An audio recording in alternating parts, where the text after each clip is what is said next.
Look at her. Miss Vanjie. So when she walked in to Drag Race the first day when we were in the workroom, she and I did gravitate toward each other. She was like a friend of mine. And once, not many people know this, so we filmed 2 episodes, and the first 2 people that were eliminated had to stay on location. And they came back on the weekend and we all filmed our promo together. Right. So she and Calorie were eliminated. The rest of us were still in competition. We weren't allowed to talk with them, but I snuck up and talked to her anyway. And I was like, girl, how are you? I'm surprised you're here. Like, I thought they would maybe bring you back later. And she's like, no, girl. She's like, we've been staying here for like the past 2 weeks. She's like, they've been taking me to the movies. They've been taking me to the mall. They've been taking me everywhere I wanted to go. She's like, I've been eating all the food that they have at the hotel. And so that was the first time we got to see them backstage. And that was really fun because we really clicked the first day, and I was sad I didn't get to see the rest of her. Now, were you surprised when the walking backwards Miss Vanjie 3 times became such a sensation? Because you saw it live. Did you think it was going to be like that? I got to. Not only was I there, I was in the top that week. Right. But I was dismissed from the runway stage. Obviously, so I was in the back. I wasn't in the bottom 2, because that's what happened. She's in the bottom 2, and she walked off. So we're standing on the back of the stage when you see the 2 queens that are in the front and the rest of the queens that are safe in the very, very back. And so she passed us, walking back, going, Vanjie, Vanjie, Vanjie. And I was sitting there thinking, I was like, what did she say, Vanjie? Because we knew her as Vanessa Mateo. Right. And she had said Vanessa Vanjie Mateo maybe once or twice, but honestly, I had known her for 2 days at that point in time. Yeah. So I was like, oh, what did she say? And then she said it again. And then she said it again one last time, but really sad. Like, Vanjie. And we were just, we didn't know to laugh or not to laugh. And then RuPaul and Michelle were like laughing. And we're like, I guess this is funny, but this is really sad. Yeah. And all of us were thinking, damn, we just saw one of our dreams get crushed through someone else. And that was like a moment where like, I don't know if I'm supposed to laugh. I don't know if I'm supposed to feel bad for you. I don't know if I'm supposed to feel good for myself that now one person's gone and bit the dust. It was weird. And RuPaul and Michelle are laughing. You're like, wow, this is what this is. And I was like, are they laughing at her or with her? Am I in on the joke? Right. Is there a joke later? Is this candid camera? Like, I didn't know. How do you think Vanjie's faring this season? Are you watching? I'm watching, yeah. I think she's doing really well. I'm really happy for her. She's gone back with a vengeance, and she's shown her vengeance.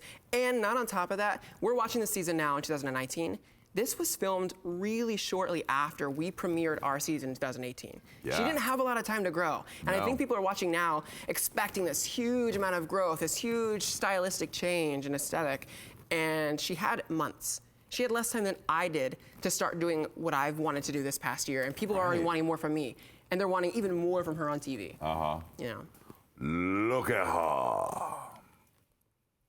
Ooh, Aquaria. Ooh, Aquaria. I love Aquaria. I respect her so much.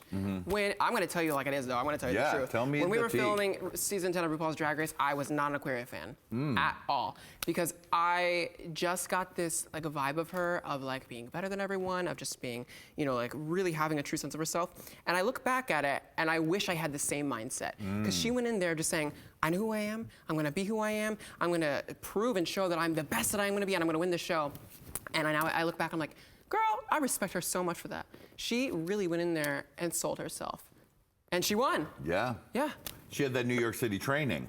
She did. She had that under her belt, in her wheelhouse. What was the behind the scenes like with her? Well, like, what was that feeling of self-possession something that bled into the whole time there? I think that her aesthetic was something that I was so unused to. And where she came from, like in the New York scene, it just was completely out of what I was used to. Right. And so for me, I don't think it was of us not getting along. It was just like, I don't really understand or know you or where you're coming from.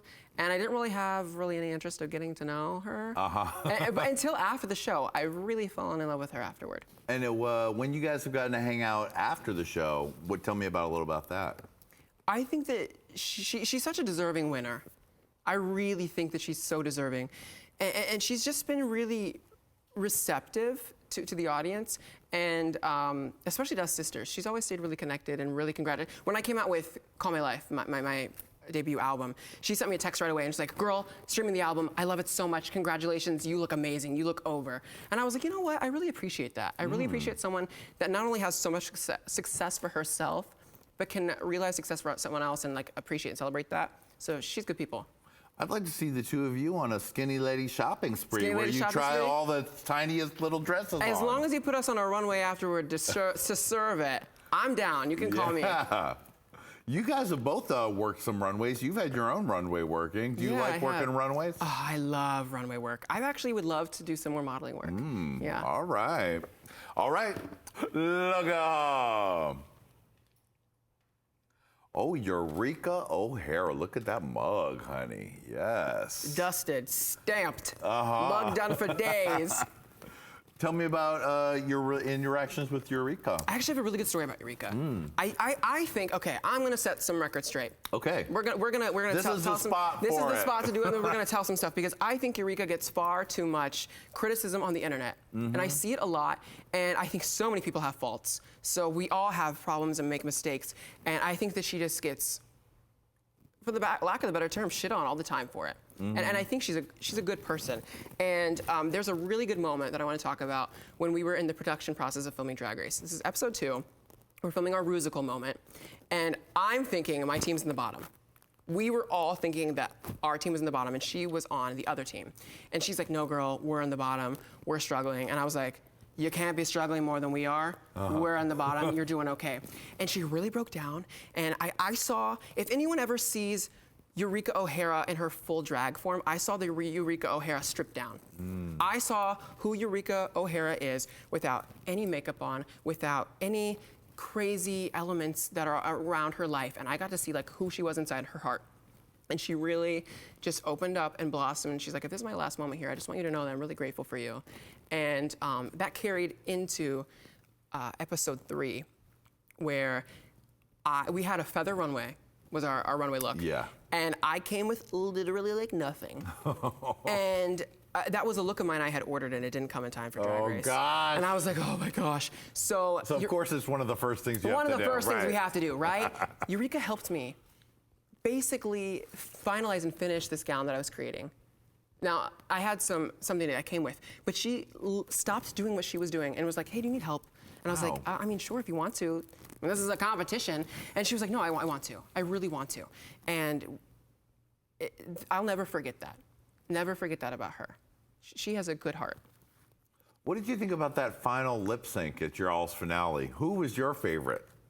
Who was my favorite? So we had Cameron, Eureka, and Aquaria all out revealing each other, working hard. Did you have a personal favorite for that performance? I did. I think that after that performance was over, every one of us looked at each other, and we were a little shocked because we all said, Aquaria just won.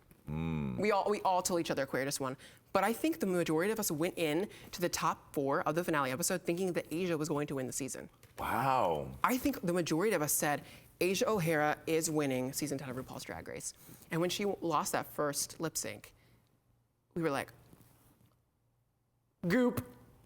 Like, Gag. gag. Like, fully gag. We were just kind of shocked. And then we had that Devil Shantae moment with Eureka and Aquaria.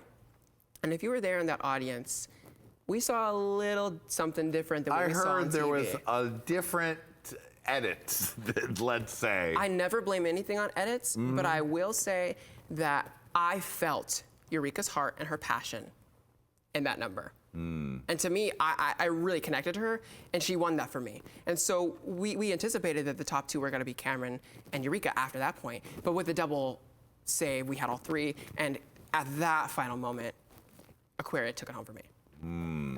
Let's continue down Little that interesting. path. Look at there she is. You were just talking. Your original thought for the winner. That's a gorgeous look. Damn. Stunning. Damn. Do you want to know a secret about that picture, actually? Yes. Is that picture going to also show Yep. as well? That picture, so I saw that picture on Instagram, and I said, okay, who made this outfit? Who did her hair? And I stalked the image, and I followed all these people. I was like, I'm going to message this designer. I said, hi, how are you? Would love to work with you in the future. She has been turning some crazy looks recently. Yeah. Yeah. What was the shock and awe of the butterfly moment like live? Oh my gosh. It must have been so stressful just even watching it. It was stressful. Yeah, it was stressful to be there and witness. Oh my gosh, the butterflies. It truly felt like reading Rainbow moment when like all the butterflies are just like falling to the ground in like their opening sequence. But I was thinking, I was like, I didn't know what it was. So she's like ripping this titty off. The weird flower she's like, titty, kind of right? like throwing it up, and I didn't know if that was a part of the act. Now, if the butterflies would have worked, it probably would have been incredible. It could have been a gorgeous gag. But that didn't happen. That did not happen. Did it? No, it didn't. It didn't. Now, did you talk to her afterward? What was that? That was so difficult because so the way the production had worked for our specific season is that we filmed the finale episode and we got down to a top 3. Right. And then the next day we filmed our reunion. Ugh. But how it coincided with TV time, the reunion airs first, and then the finale is the last episode of the season. So you couldn't talk about all the things that had happened. So I know when I was eliminated from Drag Race, the next day all I wanted to do was sit in my hotel room. I wanted to cry. I wanted to reflect on myself. I wanted to figure this out. I wanted to process. So not only did the next day she have to wake up, get into drag, not talk about it, and still pretend like she was in the top to film this reunion episode, but she never had time to process that. I had months and months and months of time before our season even came out on TV. Right. And I was like, okay, came out on TV. I've accepted things, you know, life is good, life is okay. Now we're gonna watch it on TV.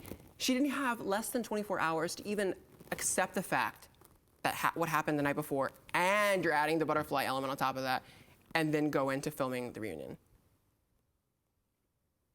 I can't imagine.